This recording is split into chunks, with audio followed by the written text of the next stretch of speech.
ওয়াকার কখনোই চায় না বিএনপি ক্ষমতায় আসুক। ওয়াকার সর্বান্তকরণের চেষ্টা করছে যে কোনো ভাবে পরবর্তী নির্বাচনে জামাতকে ক্ষমতায় আনতে।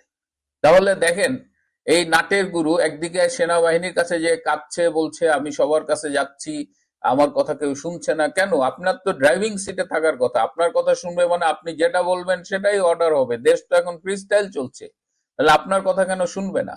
আপনি আসলে চাননি আপনার কথা কেউ শুনুক, বরং যে ঘটনাটা ঘটছে সেটা জেনারেল ওয়াকারের সম্মতিতে, এবং তিনিও এই পুরো প্রক্রিয়ার সাথে জড়িত।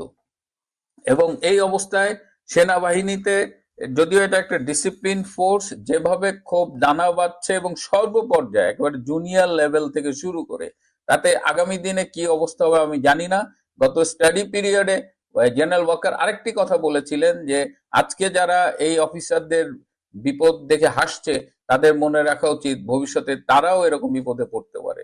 এই জেনারেল ওয়াকারের কথার সূত্র ধরে আমি বলতে চাই যে আজকে জেনারেল ওয়াকার যে ডার্টি গেমটা খেলছে, সেনাবাহিনীকে ধ্বংসের যে প্রক্রিয়ায় নেতৃত্ব দিচ্ছে, একদিন তাকেও প্রিজন ভ্যানে চড়ে বিচারালয়ে হাজিরা দিতে হবে।